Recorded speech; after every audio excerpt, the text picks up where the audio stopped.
Bernard Tobin here at the Agricultural Excellence Conference, and I'm joined now by Kelly Dobson. He is the president of LeaderShift and a farmer.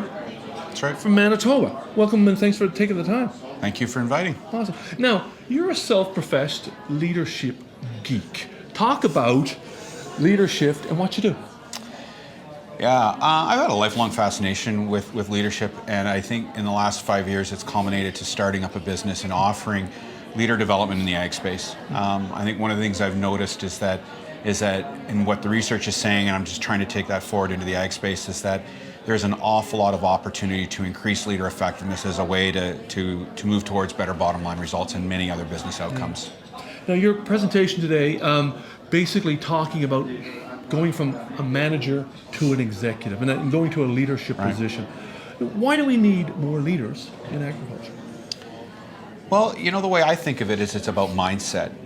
I think everybody gets into farming because they like the farming lifestyle. They like this idea of production and management and growing things and doing things. But what is increasingly showing up, and it's not just in agriculture, it's a global phenomenon, is that the complexity is increasing, and our ability to handle and be successful in agriculture is going to require us to be more than really good machine operators or really good day-to-day managers. It's going to require us to have, and we're going to be more and more dependent on experts. And these experts so we're going to have to be communicating with people like maybe we weren't so comfortable in the past, and we're going to have to be having very complex conversations in order to develop strategy and successfully operate in more and more complex systems like we have never done before. So how do we get there? How do we go from managing, that small farm to having the skills to build a bigger farm? And you mentioned the word scalable. We need scalable leadership skills. Yeah, so here's the thing. I think the first shift we have to talk about is it's really a shift of mindset. And I think we have been well trained through school and through conferences that we're attending to really be focusing on our businesses.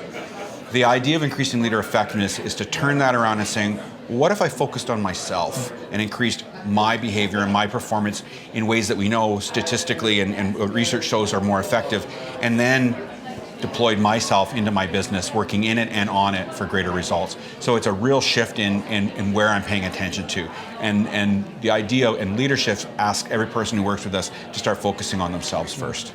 Now, you run a program. I do. A leadership program. Talk about what you teach people or advise them to do to get from A to B. Well, that's actually a very complex. It's a harder question. We've only got a couple of minutes. Well, and so I think I'm working on. I think this is the most important thing I can share with you, Bernard. What I do is I help every person as early in the program as possible to figure out what about themselves specifically, if they focused on it, would increase their overall effectiveness to the point where it over time would start showing up in better results, even small ones, inside of their business. And that shift of being able to identify that, make a plan towards how they're going to increase it, leveraging all that we know about neuroscience and adult learning theory and leadership theory, and practically saying, how am I going to do that? And then supporting them for the entire year so that they develop those behaviors, and if they can layer on enough behavioral change, that creates a shift. And we know that what we do is we stick with them long enough so that that has a very high chance of succeeding, and that they'll be more successful in their business. I'll ask you, what's the biggest challenge to making that shift? The biggest challenge in that shift is getting people to decide that they need to do it in the first place.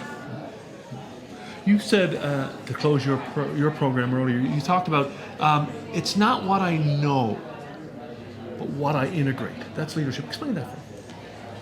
Yeah, it's probably one of the most. I think it's one of the big shifts in our mind. I think we have a society that believes that more knowledge is better. That because of the internet and where we are, we are no longer limited by our knowledge, and we're actually not even limited necessarily by technology anymore. The actual bottleneck in most small businesses in agriculture is ourselves being able to integrate all of that towards some collective better end in better business results and being better partners within a value chain system. It's actually not about what color it's not what we grow, and it's not how we grow it necessarily, or the color of the equipment that we operate. It's how we put that all together, which is driven by how I show up and how I interact with other people, that makes that result happen.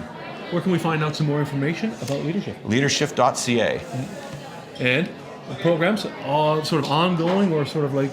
Yeah, we kick off in January, and it runs for a full year. So it's a fairly interesting program. There's an online component and a residency program. So I just encourage you to go to leadershift.ca, check out, pull down the tab, and you can either look at Leadership or the National Farm Leadership Program, because we are partnering with Farm Management Canada to do that. That's why we're here.